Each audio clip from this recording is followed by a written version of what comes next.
Today's episode of the Mind Sculptors podcast is sponsored by TCG Player, your source for all your trading card game needs. Use our link in the description the next time you get your cards to help support the show. Today's episode is also made possible by our Patreon subscribers. If you want to support the show directly, head over to patreon.com/the Mind Sculptors and you can become part of the Sculpty family today. Or if you don't want to do any of that, leave a like and comment on YouTube or a review on Spotify or Apple Podcasts as an offering to algorithm Jesus.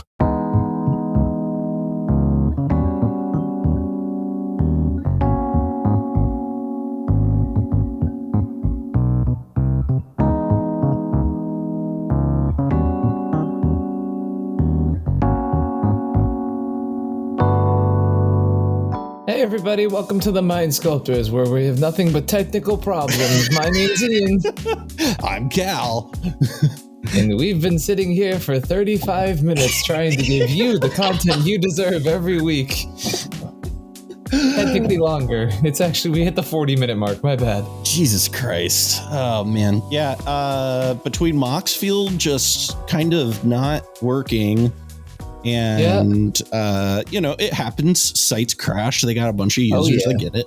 But between that and then Riverside decided to do some weird stuff. I guess today was one of those days, so it were. Amen. But yeah, welcome everybody to the Mind Sculptors podcast. Before we get too deep into anything, I do want to let you know that in case Editor Jace hasn't brought it up to you yet, this episode is brought to you by TCG Player. You can head on over to the link in the description, buy your cards using our link, and help out the channel. And also, another way to help out the channel, go to patreon.com/the Mind Sculptors. And we're going to be revamping the Patreon at the beginning of the year. So look forward to that, where we're actually going to have real, like, you know how like other podcasts have like actual like rewards and stuff? We're going to start doing that. So that will be coming soon and all that. And if you don't want to do any of all that, go ahead, leave a review, hit like, subscribe, all that jazz. Do something like that. Leave a comment as an offering to algorithm Jesus. Every time we're going to pass the plate, so it were, around the congregation and receive the tithe that is your for watching this video, hitting like or hitting subscribe or leaving a comment. We're passing the plate, so it were. Yes. All of the people who grew up in church just got triggered. For sure. And now it's time for our altar call. And did you grow up in church at all, Ian? Or I went to a Catholic high school. Raised Catholic. Yeah. Okay. Yeah. I grew up non-denominational, and the church that I went to was also the high school that I went to. So, yeah. It was real good shit, man. That's some Midwest shit right there. Yeah, it is. But yeah, welcome to the show. So today, Ian, what are we doing today exactly? Well, I'm glad that you asked, Callahan. As our original podcast intent did not quite work as planned, I thought, you know what, let's do something fun today. Get a little crazy, a little wacky. So for those who haven't heard, my dog, Ouija, shut up. Anyways, for those who haven't heard, we are currently in Big Boy Winter, which is a joke that Alan and Mental Misplay made about the high mana value of commanders nowadays in cEDH, and it just keeps being right. So it's pretty funny. Like the last tournament was, myself playing 2 5-drop commanders, Tivit a 6-drop, Traxa a 7-drop, and Kinnan an honorary big boy because he flips into all the big boys. So I was like, it you know what, brings all the big boys to the club, to the yard, and they're like, it's better than yours. Thank you for getting where I was going with that early. Yeah. I'm glad to know that we were on the same wavelength. Yeah, for sure. So we're kind of like, hey, let's check out commanders nowadays and see which one of these crazy big boys. Like, how crazy can we get with the mana value? And let's just sort of do like a fun little theory brew here. Yeah, and we're not gonna go through and like actually brew these decks, but we're gonna go through the highest mana value of legal commanders and talk about which ones we could hypothetically see in play. Yeah. So we have Scryfall open here. Yeah. And we have searched for all legal commanders, and we are sorting by mana value descending. Yeah. So I'm just gonna do us a quick little help here, and we're just gonna scooch past some of the. Well, we've already scooched past a card that has been played in cEDH already. What are you, Jingataxias or no? Great Distortion. I've actually seen Kozilek the Great Distortion in at least more than one cEDH pod before. It is mostly because it refills your hand. You can like dump all the fast mana in the world, right? It comes down, refills your hand, and then you have counter spells and colorless, right? So yeah. You certainly could. You certainly could. I'm not saying it is by far the MVP. I'm thinking like, well, what like the whole point of this is to, what is the biggest we could get away with? I think Kozilek is probably it. Like, I think there's some people who would argue Emrakul, but I think that's a 99. You know what? I'll spit some straight facts. The biggest we can get away with, is Progenitus. Why? It's a 5-color commander that can be whatever you want it to be. Okay. Listen, that's fair. You playing Kenrith? Hey, what if you wanted to play Progenitus? Yeah. You want a big 10/10 that has protection from everything? Yeah. Fair enough. But fair enough. I mean, this makes no sense, but I love this for you. Earlier today, I was actually looking at Reaper King, which is actually the same mana value. But then I realized it says other Scarecrow, and I was like, the worst case scenario, you infinitely flicker it, but it's you have to just do another Scarecrow. So I'm a little sad about that one. So I actually, funnily enough, Phoenix and I have been talking about this card a lot recently, and it's specifically because I've been trying to bring back the like Golos prison deck a little bit. It's kind of hard because so much of what made that deck good was that Golos kind of refunded everything and made it worth your while. But you can't, like, this is a decent workshop deck. So like it does do some stuff. You can do some funny things with it where you can like specifically like Oswald it away into like other big things. I don't think you can. What 11 drop artifact is there? Why did I not just open up a Scryfall tab? I don't know. Let's just look at artifacts that are legal in Commander. Do exactly what we've done just now. Wait, no, because Oswald doesn't say or less, right? It's mana value +1. Yeah, so you can specifically like put it into like some of these big things like Darksteel Colossus, Mycosync. Mycosync Golem is like the most attractive one. I think. There are some things there. Is not. No, you can eat it, but into Lightsteel, but yeah. But you can like do some stuff with that where you can use that as an engine to get some other things out, right? Yeah, that's cute. It's not, like I said, I don't think it's great. I think ultimately what it is this exercise in trying to experiment with that prison archetype, because if they ever decide to unban Golos, I actually think that Golos prison deck was like really solid. But it's just one of those things where it's like Golos was so central to what made that deck good. which is so disappointing. And then like Reaper King just doesn't do it. Yeah. Like Ramos just doesn't do it. Yeah. And it's very sad. And it's me just unable to accept reality. I think Chizgoria is pretty playable. I think the only thing I don't like about Chizgoria is the fact that it doesn't replace the cards that get exiled. They just get exiled. You know what I mean? Yeah. Yeah, I think that is like a downside, but it's also just mono red, which kind of sucks, but it does have affinity for artifacts, which is neat. Yeah. I guess my question would be, if I was building this, is just like, why not Godo? Right? Like, why not Godo? Interesting. I think they're different decks, right? They are, but also just like, I feel like one you can I feel like the Godo deck has a very clear win. Yeah. You know what I mean? It's closer to Duretti, I would argue, than like a Godo, right? Yeah. But I guess my question is just like, what's the advantage of this over Duretti? Yeah. And that's my big thing. And I guess you do have a big, for effectively 3 mana, you have a 5/4 with haste that draws you some cards. And also like card draw versus card, or I guess deep card filtering versus, card like mana value cheating. That's a little more efficient, right? Yeah.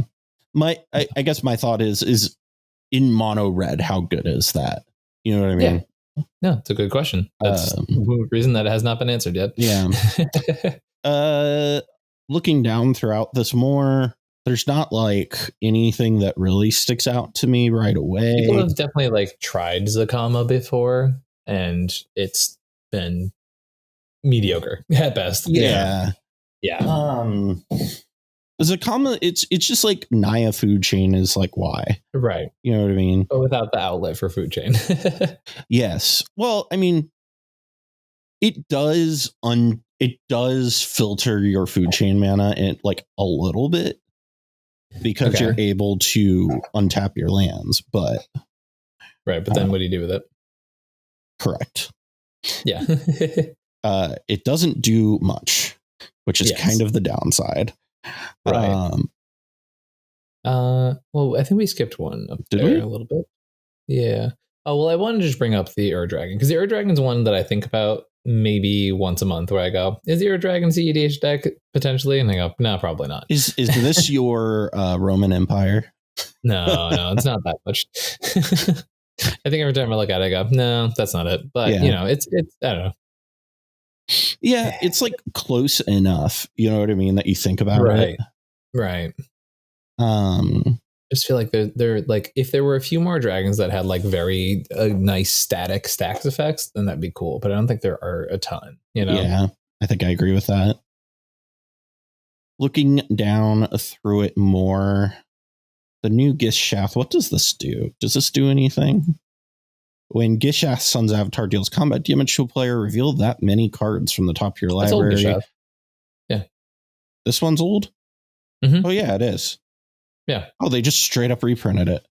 Yeah. Oh, okay. Never. Listen, I saw new art and I was like, oh, cool. New card.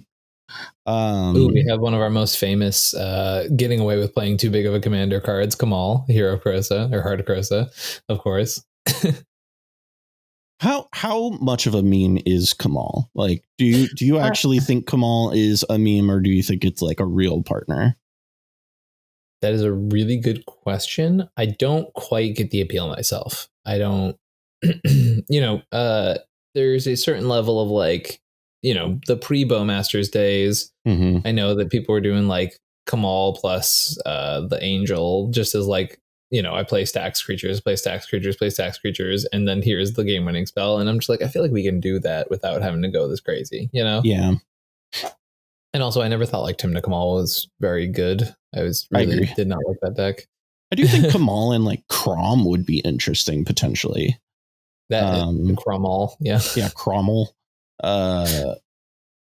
Like if I was going to pair it with something, my like first thought is Crom, mostly because of the fact that it's just like, it's already big, it has haste, it gives you some card draw, and then this kind of comes in like, and like finishes almost the job. the dockside outlet, right? Because like you can turn all of your lands into dudes, and then like move to combat, they get pumped, and you just Oko one person, right? Yeah. It's also important to note that they do get indestructible. So like they don't give a shit about Bowmasters, which is super nice. Yeah. I just don't think the way we've seen Kamahl played in the past has been like serious like builds of it. And I think there might be something there. I just don't think that we've seen it yet.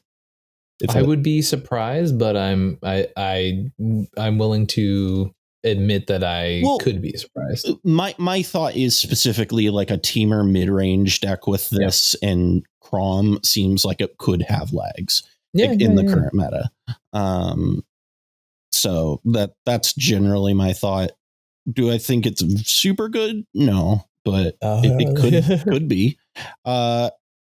Carador. How dead is Carador on a scale of Carador, 1 to 10? I will die on the hill that Carador is just strictly worse Muldrotha. Like, yeah, I don't think you're wrong. Yeah. I will say new Corvold is actually pretty spicy. I'm not gonna lie.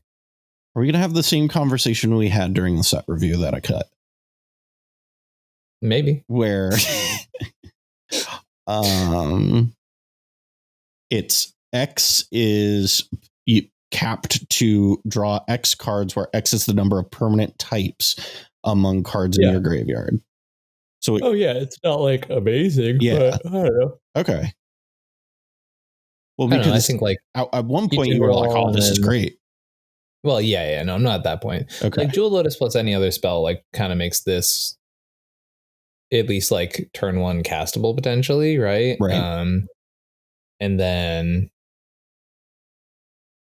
I don't know. The like the minimum draw through when you hit somebody is like, okay, right? Yeah. Like I think this is a build that I could see someone playing that is like very aristocrat themed and just use this Corvold as this like very intense card draw engine. Right. And the question of like, is it better or worse than Dargo comes up, right? And I think it definitely falls under the worse than Dargo thing, but it has more card advantage than Dargo. But then it has less actual card advantage. Yeah. The question I would have is what is the advantage of playing this over current Dargo? Because current Dargo, like or OG Dargo, right, is like an outlet. So it's like, especially for the type of things that Jund does already, it's really good because it's able to just naturally be an outlet in the command zone for those things. I completely agree. Yeah.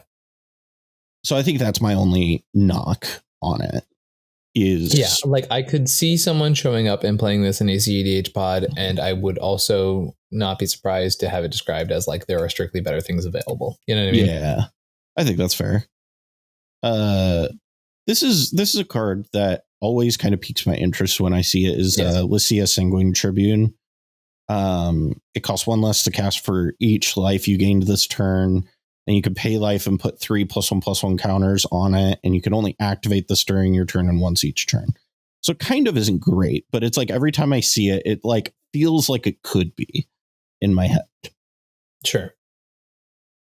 I mean, it could easily be like the payoff for a stax deck. I don't really know what incidental life gain stuff really is like going crazy. Like you have your Hush Springers, which is like 1 point of lifelink per turn.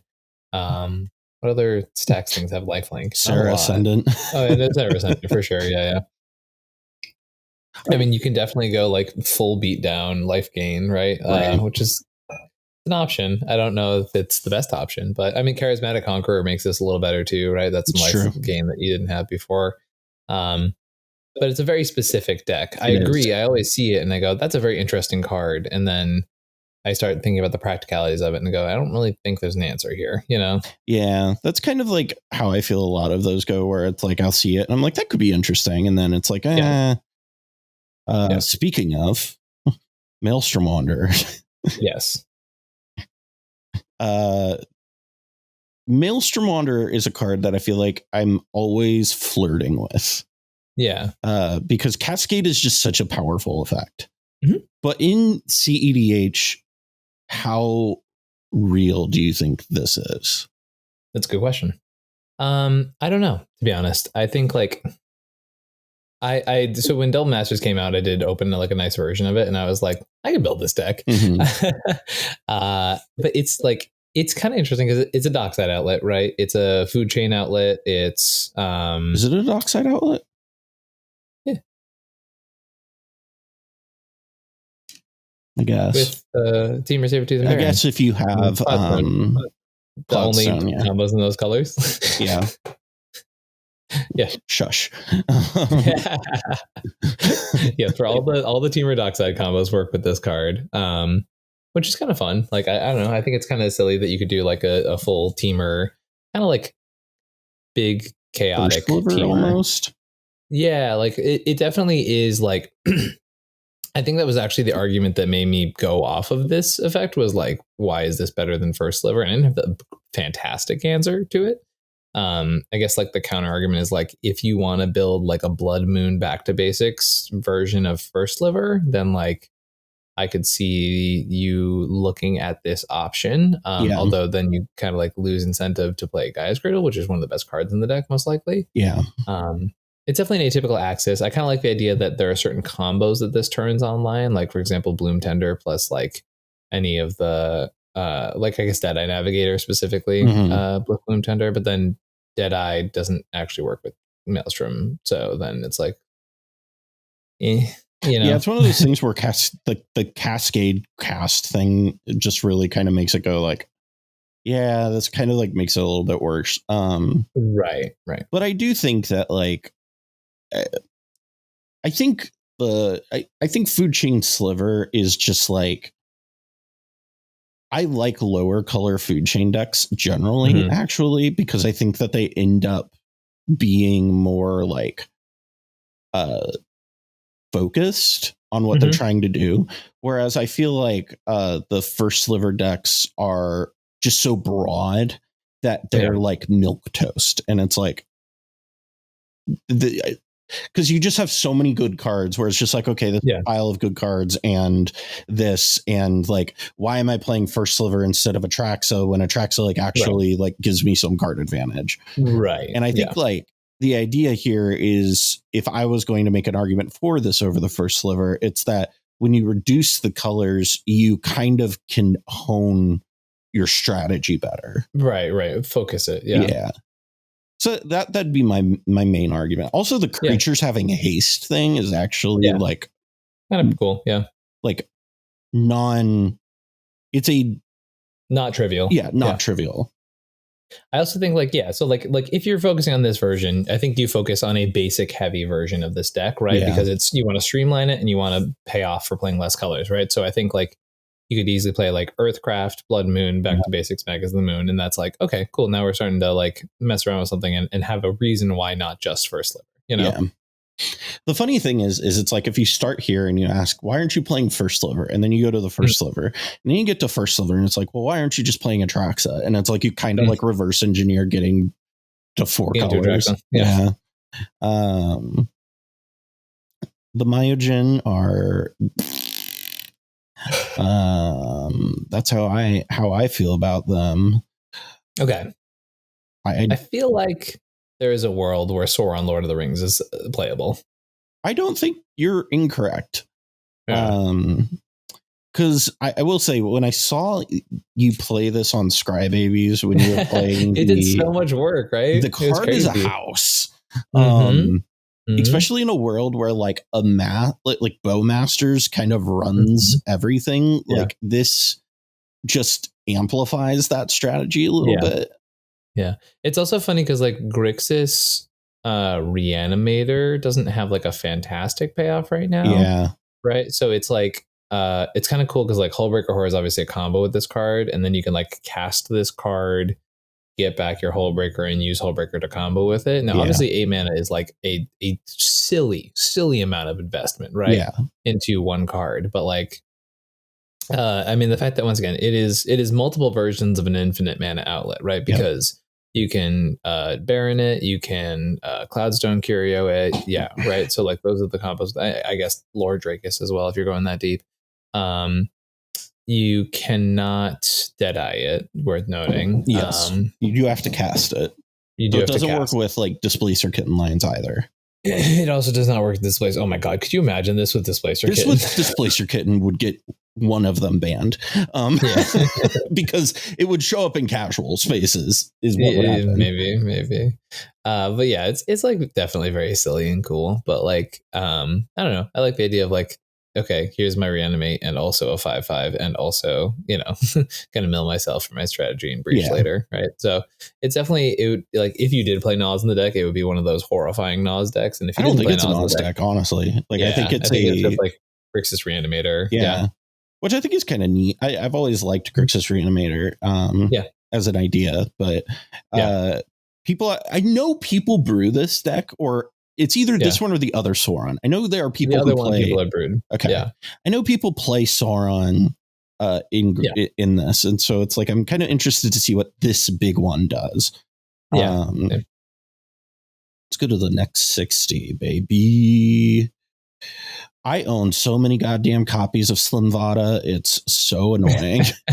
I want to talk about Akroma for a second. Yeah, let's talk about Akroma. This is a card that I actually really like. I have been a fan of it for a while, and I'm just like, how do I put this into what do I pair this with? I think at one point I tried it with Crom, and it was pretty interesting with Crom. Akroma. We've had this like big Crom pairing thing where it was like Akroma. I like both of those. What are your thoughts on Akroma? Because I think it has potential. I really like the effect is nuts. I mean, so like I think we kind of talked about this earlier because like Kamahl Akroma used to be the like de facto stacks plus time matchup, right? Like that was like this deck that like just kept doing pretty decently over time. So it's like Akroma's, I mean, if you are looking for a late game finisher, it does that, right? I will say a lot of staples in cEDH do not have keywords on them, right? Each other creature you control gets 1/1 that has flying if it has, right? So like it needs to have all of those abilities, right? For it to get the buff. So in that sense, I'm like a little underwhelmed by that part of the deck. Because I would argue like what are the cards in cEDH I'm really, really thinking of? Like Tymna, sure, it's got lifelink. I'm happy with Tymna getting one buff, but like I mean, like Crom has two of them, right? It's flying haste. Crom does have two of those, right? Which is nice. 6 damage Crom is not what I want out of cEDH, but I also understand. I don't know. I think it's cute. Like if there's things I'm going to be pairing Crom with that are in white, I'm going to be looking at like Yoshimaru and stuff like that. Like I'm looking at like weirder stuff like that as opposed to, something. But I interest you in one Ardennes. No, but thank you for asking. Let's keep looking here. We know Atrax is good. We do know Atrax is good. This is one that I want to talk about because every time I see this card get played in different like pods, I'm like, this card is stupid. And it's Beledros Witherbloom. If you're unfamiliar with it, it is a 4/4 Elder Dragon that costs 5 colorless, a black and a green, has flying, and at the beginning of each upkeep, create a 1/1 black and green pest creature token with when this creature dies, you gain 1 life. Then you can pay 10 life, untap all lands you control, and you can activate only once each turn. So like it's a little bit of an outlet. It's also just this like big board creator, which is kind of neat. What are your thoughts on this card? Because I feel like I've played it in different like casual spaces, and it's been like insane. I don't really see how it translates to cEDH. Yeah. I'm being honest. I think it's like I don't know, like it's obviously a high value thing. Untapping every land you control is obviously something that is meant to be appealing, right? It's meant to look at that and go like, oh, that's something kind of cool, but I don't see how that actually pays off. You know, there's not many flicker effects in these colors, and that definitely doesn't help, right? Correct. Yeah, like I agree with you. And it's always like one of those things that whenever I see, it's kind of the what's the the card that it's like every time I see it in my head, I'm like, yeah, that's good. And then I think about it more and it's like, okay, but what are the colors that it's in? You know what I mean? Right. Let's see, what else do we have? Chromium the Mutable, baby. Beautiful. We're down to Dargo. There is technically an argument. If you are like one of those cEDH old heads, right? There is like a world where Chromium is technically a playable card because of the fact that it is, basically a flash uncounterable 3-turn clock, right? Like if you are trying to play the most oppressive type of cEDH where you're trying to win with a traditional control win con, I'd guess technically Chromium counts. I'm putting a lot of qualifiers on here for a good reason. I think Tivit is just better. I've seen people play Damia before. Really? I have. Yeah. I've always been like, why are you playing that? But I have seen it. Okay. What else is going on here? You know what's a card that I really want to work, but not as a commander, is Hogak Arisen Necropolis. I think it's a card that you can do stuff with. It's just you figured it like ruined an entire format for a hot minute that it might be like at least okay to look at. Yeah, it's one. I also think we passed one that I kind of like. Oh, what's that? I think the rate on Ghalta and Maverin's kind of insane.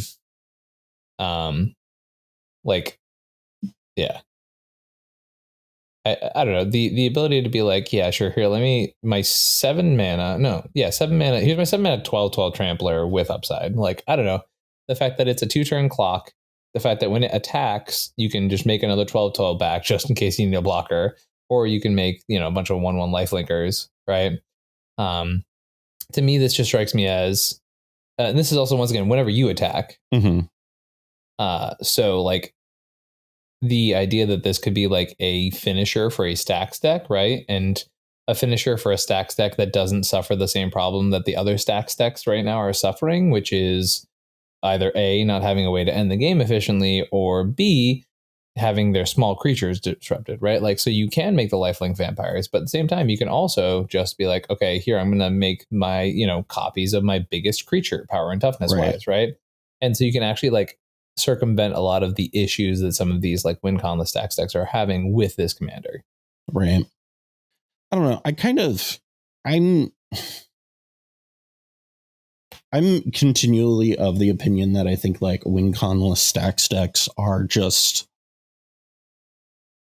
not as appealing as you have to have a commander that lets you turn the corner. And I don't know that Ghalta lets you turn the corner as well. You don't think a 7 mana 12/12 is turning the corner? I think it turns the corner, but I don't think it turns the corner at the speed you need to in this format. Interesting. Okay. I can get behind that. Yeah. I think that like when we talk about like the reason like Tivit is even like we talk about like a deck that's a control deck, right? And because we talk a lot about like one of the things we've said as a big like plus of Tevish Crom is that deck can just like turn the corner when it needs to. And that has to be on a dime in this format where it's just like you found your window and you immediately can take it. The issue I have with stax decks is that their window needs to be like 3 to 4 turns. Yeah, agreed. And if their board state gets disrupted at all, then they have to start over from scratch. And so it's one of those things where I don't know how like viable that is overall. Yeah. And I get that. That's generally my concern with it. And part of why, for what it's worth, that I liked Golos as a stax deck was that it did have that ability to turn the corner because you had like the commander that gave you that ability. And so like that's one of the things where it's like if you there are stax decks that can turn the corner. I just don't know that like Selesnya is the color that I want to be in for that. Yeah, I get that for sure.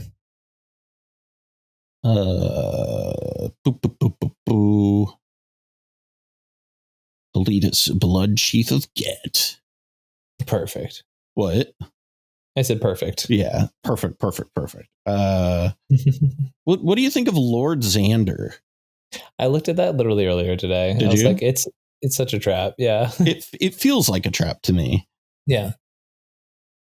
Because it doesn't actually like do much. It like makes them all go down to one, right? So you can have one non-land permanent, one card in your library, and one card in your hand, right? Which is like too many for my opinion. Like I want to be killing my opponents. If I'm going to be ripping your hand apart, I want all the cards to be gone. I want it to work. Yeah, exactly. Yeah. What else do we got here? I think it's speaking worth it to mention that Morophon has a bunch of combos with Fist of Suns, right? Yeah, that is true. It does have combos with that. I don't know how good I think it is, but no, they're quite bad actually. Yeah, for sure. Let's see. Now we're down to. I have seen Netzahal Mono Blue, which was very funny. Oh yeah, I believe that entirely. Again, I don't know that how much I think that's like great, but we actually did pass one of my favorite, I think, slept on commanders. Ovica? Right there. Yeah, Ovica. Yeah, exactly. So what is the reasoning with Ovica? So, I mean, like base level, it's a Conceptor outlet, right? You play it, you make infinite 1/1s, you go to combat, you kill your opponents, right?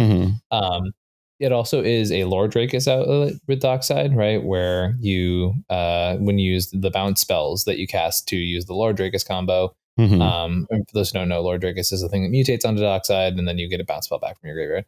So you make infinite 1/1s that way. Okay. Goddamn. There we go. Yeah. So yeah, like if you have a bounce spell in graveyard, you mutate that into Dockside, pick up the bounce spell, bounce the Dockside and the Drakus, they separate from the mutate pile, you play one, play the other, etc., etc., etc. So it's an infinite out for that. I think it's arguably also like an infinite outlet for Baron as well, because when are you in a Isochron Scepter deck not going to have any mana rocks that have a mana value, right? Like I think that's like if you have a Soul Ring or a Mana Vault or like any of those things, it still works in that capacity. What I actually think is a better idea that as a infinite mana outlet is with Hullbreaker Horror. Yeah, that too. Yeah. No, I think all of it works. And then also like has Ward 3, right? Which Ward as we know 3 pay 3 life. Not just Ward 3. It's Ward 3 and for sure. But like I think the idea of like, and then you can play like cards like Treasure Cruise and Magmatic Sinkhole and like Dig Through Time, and then just like absolutely rip through cards, right? And then if you're not dig through time. And then you can, if you're not doing delve stuff, you can also do breach lines too, right? So like I think it's like there is enough stuff, and also I love the design of the card, so there's enough things that it does, and I think it wins a fair game really easily, right? Which is one of the reasons I like the card. Is because you have the 6/6 flyer to deal with, and then also just be like, okay, how many instant sorcerers am I going to cast to where you cannot answer that with your Bowmasters? This feels like a decent Blue Moon commander. Yes, that's the other part of it, right? So Blue Moon referencing the idea that you are using Back to Basics Blood Moon and just absolutely playing those basics like we were talking about with Maelstrom Wanderer, right? Except for you're just an Izzet, so it's less of a cost, right?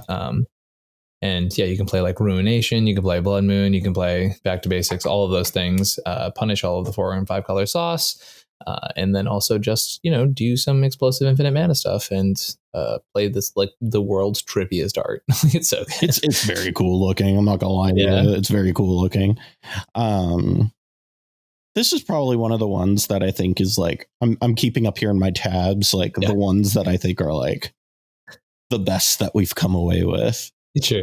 I did. I was very proud of myself. The name of the deck list is I like Ward 3. Okay. Let's see. What else do we got here? Storvold's a cool card. I keep seeing Moderately Anonymous Dan just absolutely wreck people with that card in casual, and it's very funny. Yes. The card is really stupid in casual spaces. Yes, for sure. What else we got here? Thraximander.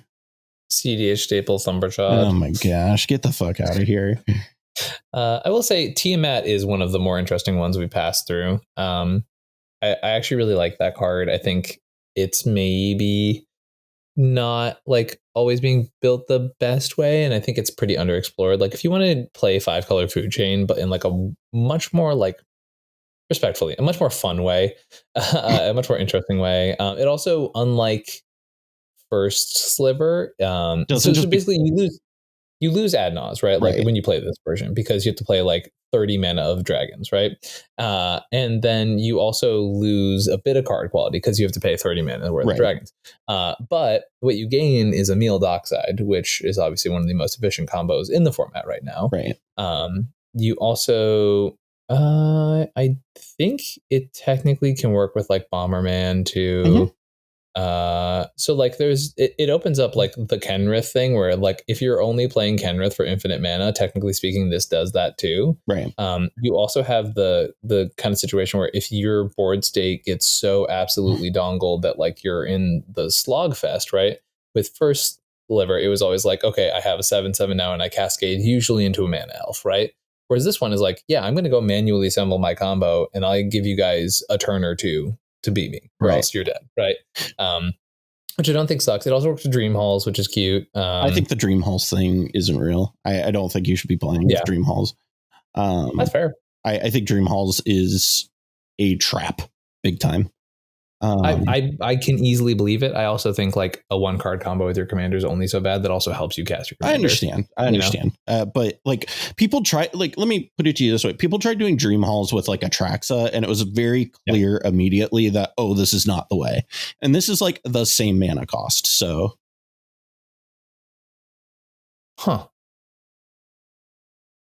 I know what you said was meant not to make me want to try Dream Halls Atraxa, but that's not what happened. Well, shit. Go ahead, do your thing. Go brew a deck. Enjoy it. You'll find out. You know what? It's the same thing with freaking what's the card that I always make funny? The combo Allurin. It's the Allurin trap. Yeah. It's the exact same thing. I think they are the exact same trap that people fall into. Is interesting. People see free mana, and then they don't think about how the consequences of that work out because of what it allows other people to do. Dream Halls isn't symmetrical though, is it?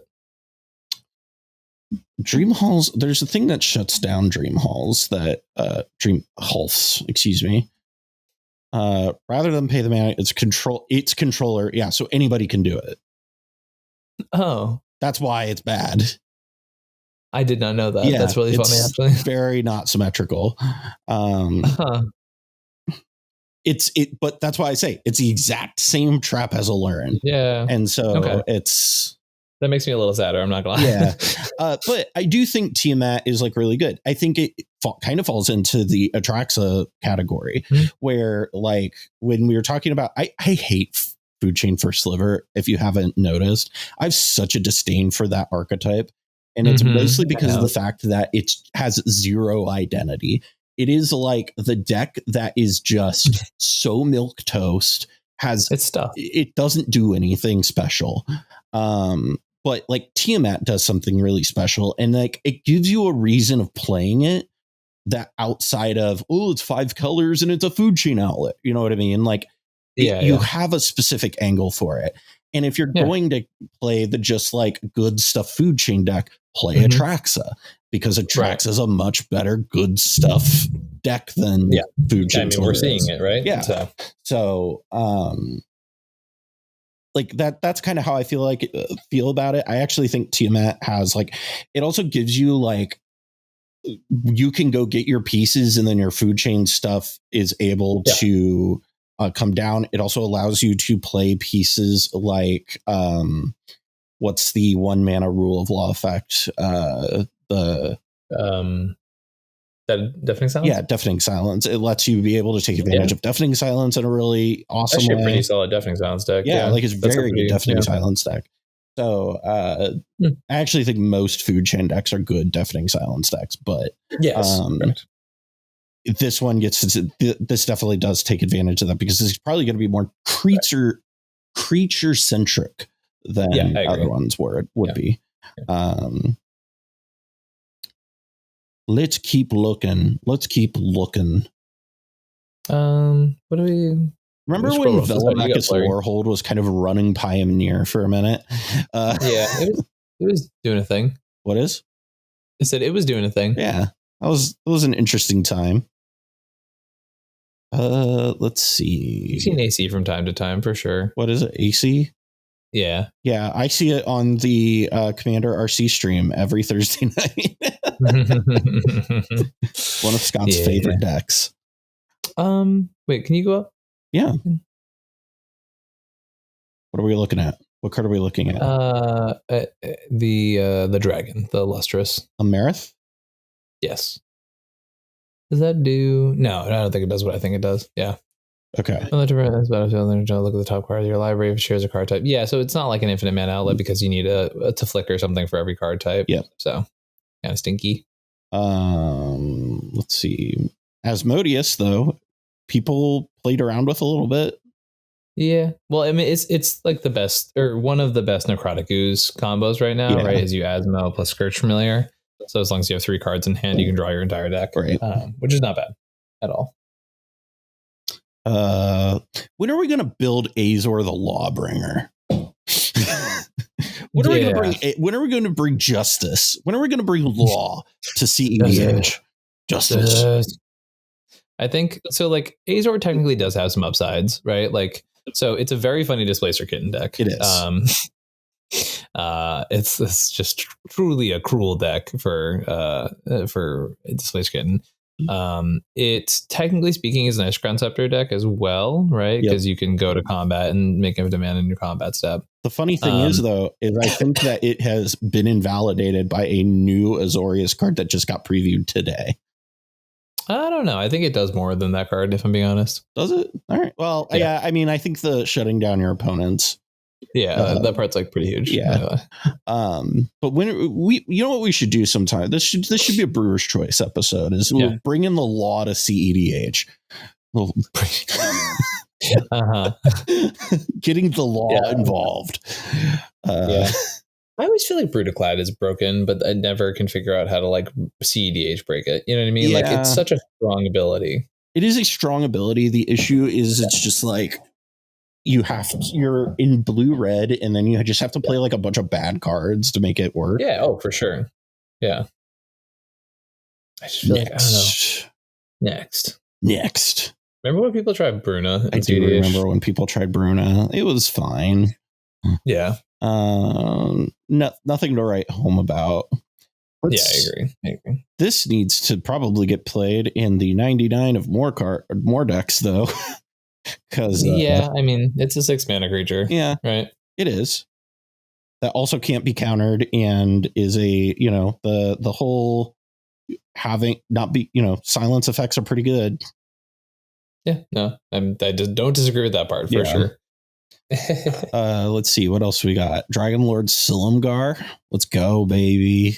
Yeah. When your opponents play Tasigur. Ilanda and Azor. Maybe if you're a podcast listener, you don't see my face right now. Yeah. Okay, so let's talk about Atali, right? Because I love 6 mana Atali. I've always loved 6 mana Atali. The problem with 6 mana Atali is if you build it as conventional wisdom would dictate, right? Mm-hmm. In mono red, if you're playing a 6 mana commander, you play a slower deck so that you can stack the board out until you get to Atali, right? Mm-hmm. The problem is all the stacks pieces you want to use to stop people in mono red also stop Atali. Yeah. And it's the worst thing ever. I love this card so much, and I just wanted to be CDH playable so bad. It's a crazy high power deck. Like you get it out like turn 2, and then it's like, oh, well, drawsy time. Every time I see this in like a casual game, I'm immediately upset. Yeah. Yeah, I mean, it's cracked in casual. I don't know. Part of me wants to like just try and build a like turn 1 Atali deck, but then like the new version is just better. Yeah. You know. Fun fact: we're gonna go to Caleb's crack cocaine town. Okay. Glacian Power Stone Engineer. Not this again. It's the Scepter outlet commander that combos with Arden. So you can combo this with Arden, and all of your equipment do go toward, they end up becoming things that allow you to tap and look in for more cards. Mm-hmm. It's a You have said word. deck. What's the issue you have? What's the issue I have is the fact that it's a 6 mana commander that you need to then have Summoning Sickness rid of. Like, that's awful. Oh, you play Swiftfoot Boots. It's fine.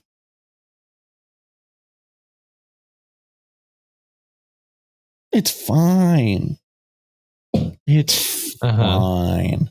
I'm gonna build this deck. Go for it. Is Godo good? What's your thoughts on Godo? It's Gudda. Next question. Garuda, Doom of Depths. What are our thoughts on Garuda? I am so okay. Here, this is my brewer stink. I'm gonna throw. Okay. I love Garuda. I've always loved Garuda. I was sitting in my room with a pile of 20 Garuda cards that I was trying to optimize and working on for months. And I was like, after this next string of tournaments, I am going to whip out my Garuda deck, and it's going to be so silly and fun, and we're going to have a great time, and I'm bring it to a tournament, and it's going to surprise everybody. And then the Mox Masters Invitational happened, and someone played Garuda for the qualifier, qualified with it, and got into the main tournament. And I was like, God dang it, I wanted to be the person. I wanted to be the one who broke this card. Yeah. That's it. You did a great job, Pilot. I think the deck is super cute and fun. And I think it's like, I don't know, it's just a really unique cEDH deck. Like the idea that you could be like, yeah, I flipped into a Razaketh, or I flipped into a managing Ataxius, or I flipped into 4 clones in a row and I milled most of everyone's deck. And then, you know what I mean? Like crazy shit like that. It's like, I don't know, it was really fun and silly. And I kind of hope it keeps showing up, and I hope people actually keep working on it, because I think it has legs. Probably always going to be like a fringe deck in the format at the very least, right? Feels like it's good enough. Yeah. Let's see. Nothing crazy. A friend of mine growing up used to, or not growing up, I guess back in Boston, used to play Intet a lot. Yeah, and that was a deck I talked about a good amount, but it's decent. Yeah. Kyrie, the Swirling Sky.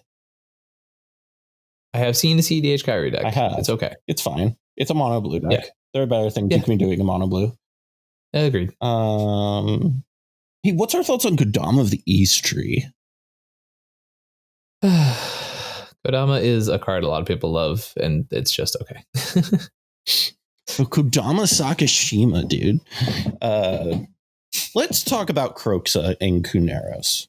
Yes. Because this card, I think, has the potential to be one of the better decks in the format. Yeah, I mean, Mardu Food Chain is not bad, right? Like, no, not Mardu Food Chain. Mardu Dog Food Chain. Thank you very much. Okay. Yeah, it's much cleaner. It comes off the tongue great. Yeah, it does. This is a deck that people kind of toyed with, but then it never really went anywhere. Yeah. And I think it's because it's like one of those commanders that takes like a little bit more like brain power to make work, if that makes sense. Yeah. But it's one that like when I saw it, I immediately went like, this feels like it's like on the level of Tivit good. Whoa. Yeah, I don't know about that one, but well, when I compare it to Tivit, it has a lot of the same qualities that Tivit has. It's in different colors is the big difference. So you miss out on some of the bounce combos. It has no built-in protection. It is kind of an outlet, but it means you already need to have invested into your graveyard, right? Like there are things that exist with it, but like I don't know that it's even. I don't think it's quite as good as Tivit for what it's worth. But I think Tivit is a decent comp to like what it would be doing, just in like a Mardu space. But I like the card a lot. Maybe I'll brew this. I think it's a really interesting like idea. Yeah, I think so too. What else do we have here? We're starting to get down into 6 commander territory. I want Metamai to work so badly. It was my first mythic rare I ever pulled out of a pack. It just doesn't. It just doesn't. Yeah. It's very sad. Megatron is a deck too, right? Is it? Mardu Silence on his dick, right? Yeah, I guess Megatron is a deck. What is the back? I mean, it's so for the backside is you cast it for the more than meets the eye side, right? And then I believe whenever it attacks, you may sacrifice another artifact. When you do, Megatron deals damage equal to the sacrificed artifact's mana value to target creature. If excess damage would be dealt to that creature this way, instead deal that damage is dealt to the creature's controller, and you convert Megatron. It says your opponents can't cast spells during combat. Someone told me it was after combat. You have to like Adnaz during combat and then like hope that you untap and don't get your Adnaz payoff countered. Yeah. Yeah, I thought it was after combat. Never mind. Megatron sucks. Cool. Glad we had that conversation. Muldrotha the Gravetide. What's your thoughts on Muldrotha? I've been seeing people play Muldrotha for years. I mean, it's one of those cards that is just so close, right? Like at all times. I literally talked to a number knower, Eric, who was like, if only it had Ward 3, it would be the real contender. Yeah. But that's kind of where it's at. Like it does a lot of broken stuff. It's very powerful, but like at the end of the day, it's unfortunately kind of suffers from just being an expensive commander with no protection. Yeah. I always think Muxus can maybe be a thing. It's not bad. Yeah. But it's also red and you're playing goblins. So listen. Watch your mouth. Them's his fighting words. Are they untrue words? No, but it was the tone. Let's see what else we got here. I mean, 6 mana Narset. I will say till the day I die that card is underrated. Oh, let's talk about Nadir, actually. Sorry, no, we all know Narset, right? Narset's been a plague for a long time, but like has not been doing great recently. Yeah. But Nadir, I think, is super underrated. Yes. It's like I mean, Thrasios Nadir is better Prosh, right? Like 95% of the time, if you're talking about self-contained food chain outlets. It has a little bit of trouble converting the food chain mana into Thrasios activations, but it's not the craziest thing to do in the world. There are many outlets. You can do Earthcraft stuff. You can just have a Gaia's Cradle. You can like have a Razaketh. You can have a Hullbreaker Horror. You can like, there's like 100 different ways that like you can still convert that. Right. So I think you kind of got to play this like Sultai Reanimator / food chain deck because all the Reanimator payoffs are also good converters post infinite mana with food chain, right? So I just think it's like super underplayed. I think it's a great Sultai option that just isn't talked about enough. Like Kai can play like Thrasios, Miara. I don't understand why Nadir can't make the cut either. You know? Yeah. I think this is better than Miara. I think it's big shock. Safe. Big shock. Yeah. People were trying Nira. You remember Nira? I do remember Nira. It ain't it. 6 mana is a lot for that card for sure. Yeah. Do you think Niv Mizzet Perun is cEDH viable? I think Draco Genius is probably better. Yeah, I think, you know what? Personally, I like the Fire Mind more. Yeah. Oh, okay. Okay. Nice. So, nice. You know.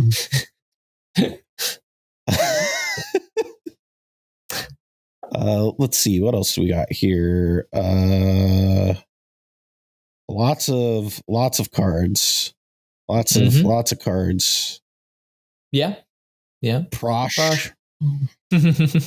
I hate Prosh. It's just no. I get it, Memo. I'm proud of you. You did a cool thing, but you and I both know it's suboptimal. That wasn't Memo. That was Tuca, I thought. Was it Tuca? Yeah. Oh yeah, you're right. It was Tuca. I'm sorry. You know what, Tuca? I'm sorry I got you confused with the other European. I apologize. I do not sign off on that one, but okay. No, that's a genuine apology. I like a genuine, like I got my European people mixed up. Okay. What else do we got? I do mean that quite genuinely. We're down. Sauron is the one that's being played. Yeah. So let's talk about Sauron versus like other Sauron. People keep comparing it to Tivit, right? Which I get that it has a nasty ward, and that's like sick when it resolves. Okay. Problem is like it doesn't have one card combo. It like, and also I see people keep building it like Turbo Grixis, and I'm like, if you're gonna play the big Grixis payoff, like play big Grixis. You know what I mean? Like I don't. Here's the thing: if you're gonna play, People are so Rog side pilled that they can't play grixis another way is really what it is. And people, what is happening is people want to play Rog Sai, but they don't want to play Rog Sai because they don't want to be the target at the table. And so they build bad Rog Sai decks. And this is what I think those decks have been, personally. It's interesting. I don't know that it's quite that cut and dry, but like I also understand your point for sure.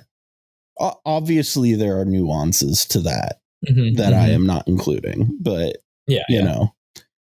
I just think this card is really interesting. I think the ring art is gorgeous. I don't know if you've seen that one. Oh yeah, this one.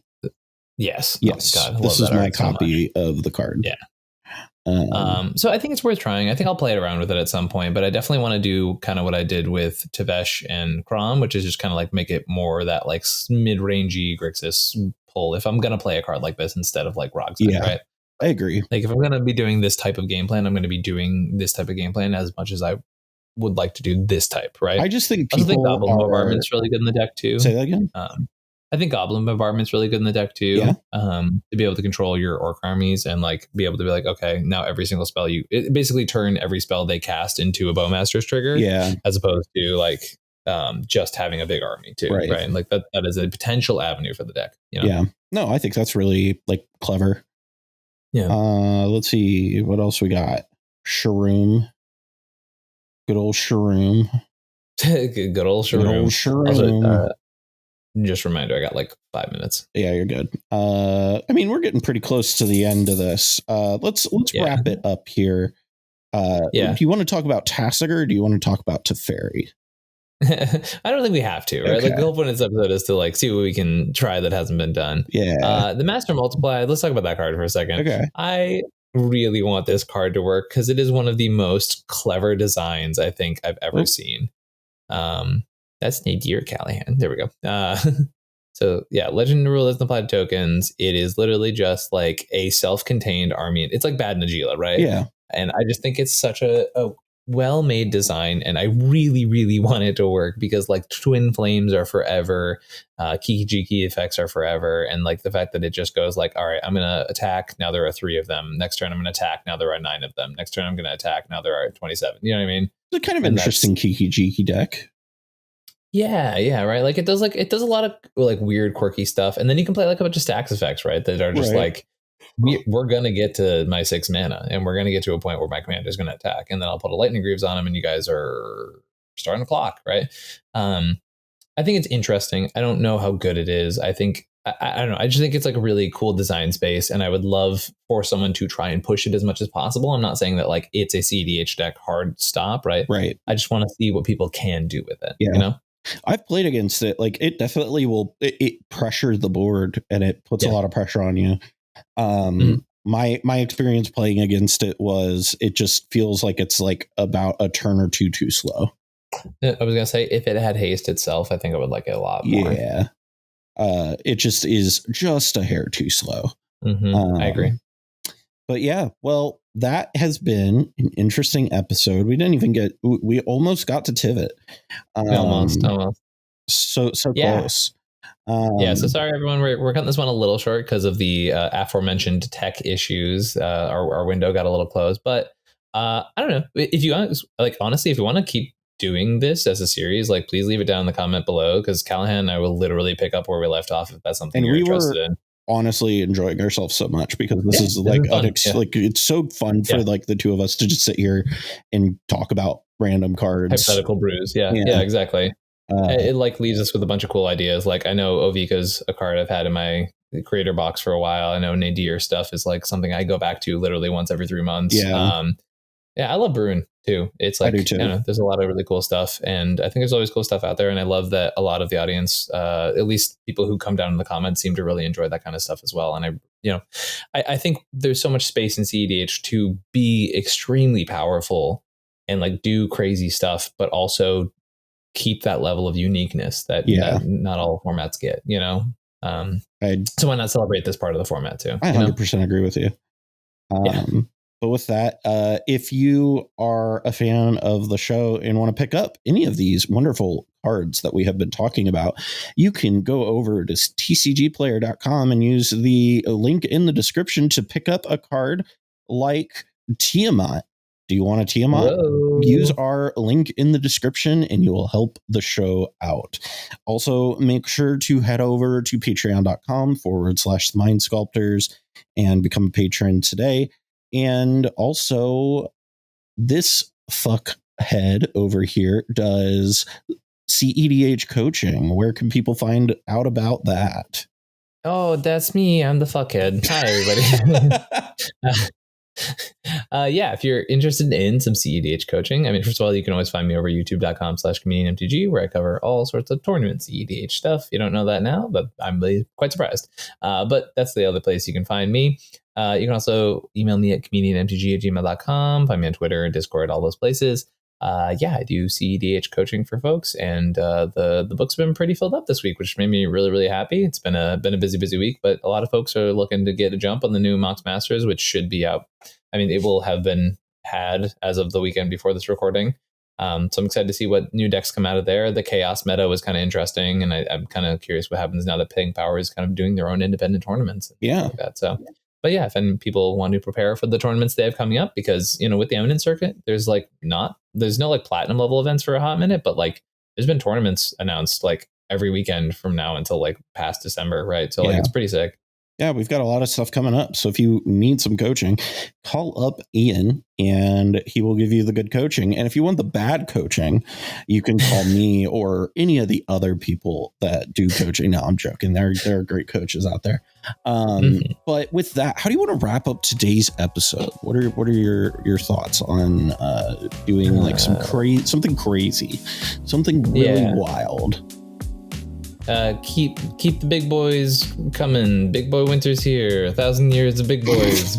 Rick and Morty, big boy. Big boy winter. Thanks for watching. I'm Cal. I'm Ian. We'll see you next week.